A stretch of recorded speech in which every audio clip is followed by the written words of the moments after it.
క్రీస్తునందు ప్రేమైన సోదరి సహోదరులకు యేసుక్రీస్తు నామములో శుభములు. దేవుని యొక్క నూతనమైన కృప మీకు కలుగునుగాక. ఈరోజు దేవుడు మనకిచ్చిన మాట 119వ కీర్తన 35వ వచనం. నీ ఆజ్ఞల జాడను చూచి నేను ఆనందించుచున్నాను, దాని యందు నన్ను నడువజేయము. ఈ మాటలు 119వ కీర్తన 35వ వచనంలో మనం చూస్తున్నాము. నీ ఆజ్ఞల జాడను చూచి నేను ఆనందించుచున్నాను. ఇక్కడ ఈ భక్తుడు తెలియజేస్తున్నారు కదా, దేవుని యొక్క ఆజ్ఞల జాడను చూచి ఆయన ఆనందిస్తున్నాడంట.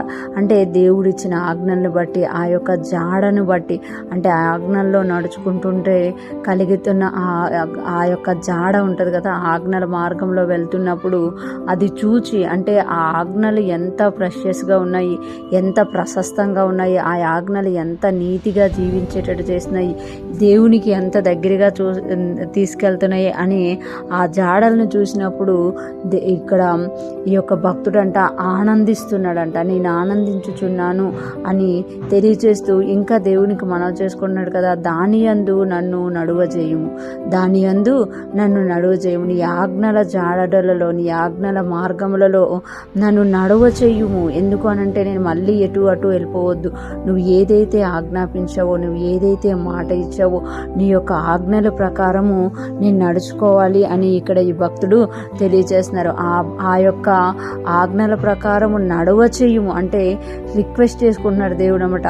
ఆజ్ఞలను బట్టి ఆనందిస్తున్నారు. ఇంకొకటి దాని యందు నన్ను నడువ చేయము అని కూడా దేవునికి ప్రార్థిస్తున్నారు. 119వ కీర్తన చూస్తే ఈ కీర్తనకారుడు దేవుని యొక్క ఆజ్ఞలను బట్టి, దేవుని యొక్క వాక్యమును బట్టి, దేవుని యొక్క మాటలను బట్టి ఆనందిస్తూ ఆయన యందు ఆ యొక్క ఆజ్ఞల యందు నడిచేటట్టుగా దేవునికి కృప నడుతుండే. మనము కూడా ఎప్పుడైతే ఆ ఆజ్ఞలను జాడను చూచి మనం ఆనందిస్తామో, ఈ లోకంలో అనేకమైన ఆనందాలు ఉంటాయి, కానీ దేవుని వాక్యమును చూసి ఆ వాక్య ప్రకారం నడుచుకుంటూ వెళ్ళే దాన్ని బట్టి చూచి మనం ఆనందించినప్పుడు చాలాసార్లు చూస్తాం కదా.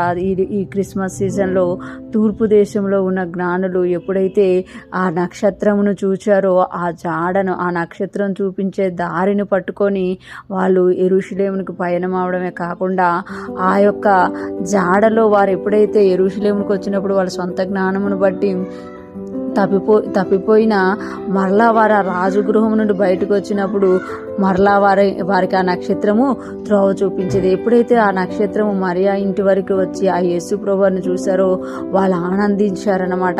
ఆనందించడమే కాకుండా ఆ యొక్క యేసు ప్రభువుని ఆరాధించి మరలా దేవుని చేత బోధింపబడిన వారిగా వేరే మార్గం గుండా వెళ్ళినట్లుగా మనం ఈ క్రిస్మస్ సీజన్లో చూస్తుంటామన్నమాట. అంటే దేవుని యొక్క ఆజ్ఞల జాడయందు ఎప్పుడైతే మనం ఆనందిస్తామో, దాని యందు నడవడానికి ఇష్టపడతామో, మనం ఎప్పుడూ త్రోవ తప్పిపోము.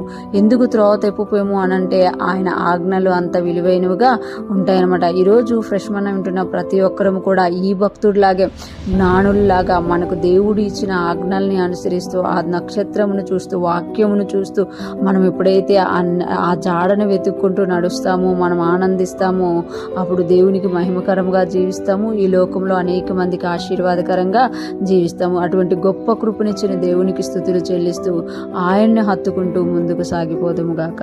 ఆమేన్.